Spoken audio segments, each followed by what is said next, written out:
You're watching or listening to Strangers in Space, and for the next 20 minutes we are going to be doing some what-ifery, some Doctor Who what-ifery, so you don't have to. I'm getting good at messing these things up tonight. Hi, I'm JR. I'm Ian. I'm John. I'm Simon. I'll repair that. So actually on the last two of these we recorded, I stitched them together into one episode, because what we've been doing is recording these at the end of sessions, doing other things. So we've been doing shorter ones of these, 20 or 30 minutes. But it struck me I might as well stick two together to make a longer episode. So if you get to the end of this, don't press stop just quite yet, in case there's more to come afterwards, probably with a different lineup. Doctor Who what-ifery then, for anybody who doesn't realise, we go back to a nexus point somewhere in the history of Doctor Who where something happened that kind of changed the course of the series, and we ask what might have happened to the course of the series if that nexus point had turned out differently. And so just to randomly pick one, okay, here's one that we can talk about. In 2010, when Russell T Davies was leaving and Jane Tranter was leaving and Julie Gardner was leaving and Phil Collinson was leaving and Catherine Tate was leaving and David Tennant was leaving, and they were all going together. By the time it actually happened, there had been in place for quite some time by that point a plan for Stephen Moffat to take over and for other producers to come in and so on and so forth. But just for a tiny period, there was a thought that Doctor Who might again finish with Russell T Davies and David Tennant leaving. And so my question is, what if Stephen Moffat hadn't been promoted and hadn't taken over? What if Doctor Who had finished in 2010? And so I'm not going to just leave the question hanging there like that, because none of you have had time to think of it. I'm going to add a little bit to that question to give you something more to focus on. I'm going to ask, how long would it be before it returned? Because there's no question at this point that if Doctor Who should stop, it will be back at some point. How long would it be before it returned? Would it be that they were already thinking about bringing Doctor Who back before they stopped, and so therefore thought, let's give it a break rather than let's stop altogether, but let's give it a break for a few years? Would it be 2? Would it be 5? Would it be 10? Would it be just a general plan to bring it back at some point? Would there have been, given that this would have stopped in 2010 and you're only 3 years and 10 months out from the 50th anniversary, would it be that they stopped with Russell T Davies in 2010 on the proviso that Davies would come back and do a 50th anniversary special himself? Might he have nominated somebody else to do it? These are lots of supplementary questions to give you something to think about. John, what thoughts are you having? I think, yeah, because the thinking behind finishing Doctor Who was everything that was great about the revival was down to Russell, essentially. So when he stopped, the show stopped. So it's essentially making Russell the show. Yeah. Which I would Which argue, I've come back to. Oh, yes. It's an executive's understanding of the series rather than, say, a fan's eye view, which our view is, or even a general public view. Yeah, about juxtaposition, it should go on. The thing to remember about, I think, that last run of episodes of Russell T Davies, and it goes on into Steve Moffat's era, that run, I think, from, is it possibly from Silence in the Library, might be from Midnight, they are all in the top 10s, maybe even the top 5 watched programs of the week. I think it's from so Turn Doctor Left. Who is at height. Yeah. So yes, it's something you might rest. You might go. You might say, Russell, what do you want to do? Because he goes off and does what's it, Cucumber, Banana, and Midsummer Night's Dream. Yeah. Yes. So it's like, can you fit Doctor Who in between your other projects? So does it? I would have argued that it becomes part of a Russell T Davies palette almost. It's something he does occasionally when he wants to exercise those muscles. So it becomes a bit like Morse. It finishes, but there's a special every year or so, or thereabouts. Maybe you say, oh, we'll come back at Christmas or something. There's a Christmas special to remind you every year, because it's a tradition at that point, obviously. And then they do something big for the 50th anniversary, because you can obviously hook it up and get huge ratings off that. And then at some point, do they find somebody else to take it on as a series? I guess if maybe a name makes itself, Yeah, you look at who's been running big name shows, because that's what they pretty consistently been doing since Doctor Who came back. So Russell would have. What you're saying is we get to the end of Russell T Davies and then we just get a Christmas special every year until Chris Chibnall takes over. Yes. And we miss Moffat altogether. Yes. The world would be a much sadder place for that, let's face it. Oh, but there'd be a lot more Sherlock. There'd be 3 Sherlocks every year instead of every 2 years. Who cares? Yeah, who cares? I'm just thinking about that version of reality, and I sort of can't. Flames at the side of my face. The horror. But actually, the funny thing is, going back to what you were saying, because Chris Chibnall seems obvious now because of Broadchurch, but the reason why Chris Chibnall seems obvious because of Broadchurch is because Doctor Who was an ongoing concern, and they were looking to promote somebody to showrunner in terms of it being an ongoing program. But on John's model, where you get a Christmas special every year that Russell T Davies is doing until somebody else comes along, if Moffat has a massive hit with Sherlock in sort of 2010 and thereafter for like 3 series across the next 5 years, Moffat becomes a really obvious name to take over in 2015, 2016, doesn't he? Would Moffat have done Sherlock if because one of the conditions of him taking on Doctor Who was he had to drop out of, was it Tintin films he was doing with Spielberg? Yeah. And if Doctor Who hadn't come along, he'd probably have made it in Hollywood. So you wouldn't have had Sherlock, and you wouldn't have had Moffat at any point. You might have had Sherlock because he was. It comes along at exactly the same time as Doctor Who, almost, doesn't it? I think the commissions are almost simultaneous. Yeah. Plus, the thing about Tintin is you're writing one movie every 3 or 4 years. Well, and so that it depends on your contract, doesn't it? Once you've had a hit movie, you're probably writing a movie every 6 months, but only one of them's going to be a Tintin, and he could be doing Time Traveler's Wife, the movie, or he could be dividing his time between movies and prestige TV, because that's what people do these days. And he was one of the first ones to sort of choose prestige TV. He chose Sherlock. He did have a hit movie, kind of, with Tintin. His name is front and center on that movie. Or is he the man for the Doctor Who movie then at that point? But yeah, maybe so. But certainly, if there's a timeline where Sherlock happens, Moffat's name certainly comes to the fore by the time somebody brings it back as an ongoing series in the sort of middle 2010s. I don't know. So, Simon, have you any thoughts about how it might have gone? No, very similar to what. No, very similar to what John's was saying. I hate to say it. I mean, we got in that situation, didn't we, where the Chris Chibnall was the next name, and then the next person after Chris Chibnall was to go back to RTD again. And are we in that situation if Stephen Moffat's not around to take that place? Are we looking at a void, and are we?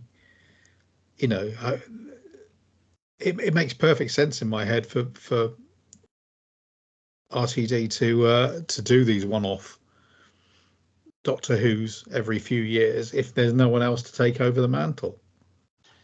See, that's why I think going forwards now, to bring the subject back to nowadays and what will happen going forwards, is I think Russell T Davies will just continue to be an executive producer at the top of Doctor Who, in charge of a bunch of junior executive producers running each of the different strands below him. Sort of the way he did with Torchwood and Sarah Jane, where you had people like Phil Ford and Chris Chibnall, and Russell T Davies was kind of in charge of them, but they were kind of in charge of the shows. And I think you'll have that again, but after a couple of series or so, Russell T Davies will step back and you'll have one of those in charge of Doctor Who, but answerable to Russell T Davies. As a question, how would anyone think that the original Russell T Davies era would end? Because obviously it ends on a very definite ending, and the new guy comes in, as the story goes with Doctor Who. How does Russell T Davies finish that era if he's doing a bunch of Christmas specials? Yeah. I don't know if that would be significantly different, because the way it turned out, he did a series of specials, didn't he? So he wouldn't set it up necessarily with the Four Knocks thing across a bunch of episodes. But I think if he knew he was going, he'd maybe do the 50th anniversary, and the 50th anniversary would finish on a cliffhanger into the end of time, and the end of time would be his last Christmas special before somebody else took over, or the equivalent thereof. Ian, you could say. I was going to say, if everyone had been leaving and the show was going to come back in a couple of years, would they still have regenerated David Tennant, or would he still have been the Doctor? That's what I was wondering. Well, that's interesting. I think that's your classic case of the regeneration cliffhanger, isn't it?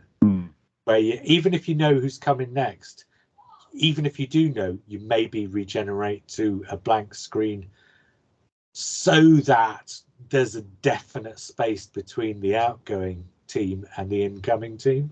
Yeah. Because as it happens, because they've been handing over from an ongoing series to an ongoing series, they've wanted to keep the continuity up. But maybe if it's just specials for a few years, maybe they want a definite split in the continuity so that it can feel like a fresh start. And when I say feel like a fresh start, I don't necessarily mean to the viewer, but to the people making it, so that they can come in with a sort of blank page and not feel like they necessarily have to be handed over to, but so much as they're just taking it up and starting afresh. It's kind of a psychological thing, I think, more than anything else, for the incoming team. Shall we move on to a different question, or is there more to talk about on that one? Do you want me to throw something else in the air? Well, I was going to say that I think Russell T Davies would have been very busy after 2009. So I think the first thing you would have then seen would have been something around the 50th, which may not even have been a special episode. It might have been like I don't know, glorified documentary or something.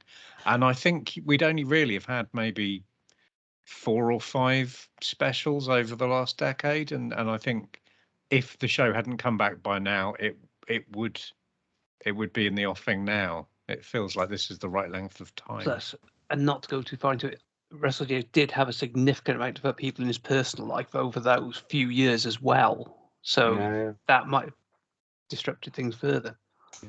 Or potentially the 50th anniversary could have been a little mini series like we're getting this year. And that would be just a tiny bit of Doctor Who in the middle of an oasis of no Doctor Who. And that would have been it for a time. Yeah, who knows? All right, I'm going to throw you a different question that's kind of similar but kind of different. And also it goes back to a conversation that we all love to have, I guess. What if Eric Saywood had quit after season 22? What if, when Doctor Who went into hiatus, you actually did get rid of the creative person who'd been responsible for the stories? And what if Doctor Who had come back after 18 months with a different script editor and had looked very different? So I'm not necessarily saying, what if you'd have lost Trial of a Time Lord and Doctor Who had come back with, I don't know, Andrew Cartmel? And because of the 18 months, you wouldn't therefore have had time in the Rani, but you would have had an Andrew Cartmel regeneration story. That's one possibility. But again, I'm going to throw a bunch of context or a bunch of supplementary in your direction. What if it had been John Nathan Turner with somebody entirely different? Because Andrew Cartmel clearly is something that happens even in the future from that point. What if John Nathan Turner goes back to the Doctor Who spring from his earlier years and finds somebody other than Eric Saywood from the Peter Davison era to take Chris over? Bailey was up for it, wasn't he? I think, or somebody from before, or whatever. Yeah. But this is the question I'm asking: who might it have been? What might it have looked like? Would it have been more successful? And is there even a possibility? Because I mean, it's a very Doctor Who idea, and because it kind of is also pertinent to the situation the program is in, is there even a possibility that even without Eric Saywood, but with John Nathan Turner there, they might have come back with something called Trial of a Time Lord anyway, and then carried on somewhat differently from thereafter? And we wouldn't have had the Cartmel years, but we'd have had the Christopher Bailey years, or the, I don't know, whatever years instead. Maybe. Who knows? Maybe. But yeah, that's my question. what if Eric Saywood had quit at the end of season 22 and gone when the programme went into hiatus? I'm coming to Ian first this time, since I went to John first last time. So I don't think, and I say this with the greatest respect, but I don't think any new incoming scriptwriter would have sat down with JNT on day one. JNT says, I've got a great idea, let's have a trial. I can't see anyone else going, yeah, all right. I think, so I think the trial has gone. You're going straight into probably a Time and the Rani situation where you're just kickstarting something new. And but this time with a bit of coherency, because you've got somebody in place, right? Yeah, you would have had a more sort of tonally and thematically consistent run. And whoever it would have been would have done something different with it. A lot of drama in the 80s was much more sort of consistent, and the kind of names we've been looking at, I think, would have made it a much more maybe there'd have been someone with an awareness that we can't compete with Star Wars and Return of the Jedi, and we shouldn't try and do this kind of thing. So it could have come back as a much more kind of small scale, mainly Earthbound series that I know a lot of people were suggesting it would be, in the early 90s when they thought it was coming back. So I think you'd have had something different, better, and really fondly regarded. Do you know, I've got to say, we sort of credit Andrew Cartmel, and rightly so, with changing the focus of Doctor Who so that the companion becomes an important character with character development and so on. But to be honest, by that time in the 1980s, you kind of would have hoped that whoever had taken over would have, wouldn't you? Which kind of ties in with what you're saying. Depends, because science fiction, particularly the high end of science fiction, was still fairly much about adventures and characters not hugely developing. Because at that end, I know it wasn't over here in any big way, but Star Trek Next Generation, for instance, is all about those one episode adventures and really about any sort of character development. So if you're going into with British TV drama, I think you're starting to, but I think that comes with writers who've come up on the soaps, and and there's, I think, past Terrance Dicks, those 80s, 70s, 80s writers didn't really, in general. So I think that's why there isn't there, because they're not used to that character model of writing. They're just used to being the gunfire, come in, do your 4 weeks, off you go. So yeah, you'd hope that a script editor with some vision would do that. Okay, I'm going to ask another supplementary question. Simon, I'm going to ask this one of you. So, horrified look on your face, please. You look like an evil monk. So they've been told. He looks like he's in a Ready Breck advert. So they've been told, Simon. Inverted. Yeah. They've been told, Simon, that Doctor Who is cancelled because it's rubbish and it's just not doing the job anymore. And then the fans have kicked up and they've said, OK, not cancelled, hiatus. You've got 18 months to radically rethink this programme and then it'll come back.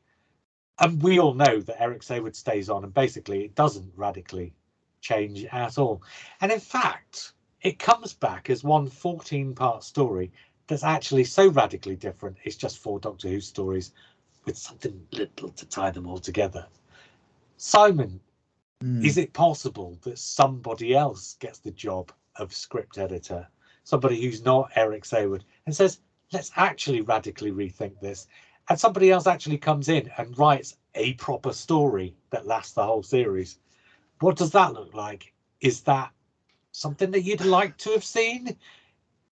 The issue for me is that chances are it would have still been JNT at the helm. So we would have still got that dreadful new logo, and he would have gone headlong into the proper late 80s crappy CGI and all that stuff, and it wouldn't. But I think it's a minor miracle we got Andrew Cartmel. I really do. I think the fact that Cartmel's into graphic novels is the reason for some of the choices, the artistic choices that you don't like. Yeah, but okay, you can go that direction, but just get it decently designed. It's not actually the genre I've got an issue with. It's how it's finished off.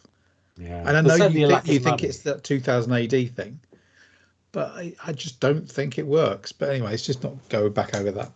But would you like to have seen Doctor Who as an ongoing story across an entire 14 episodes or whatever it would have been? Do you think that could have worked in the 1980s? Yes. Yeah, why wouldn't it have?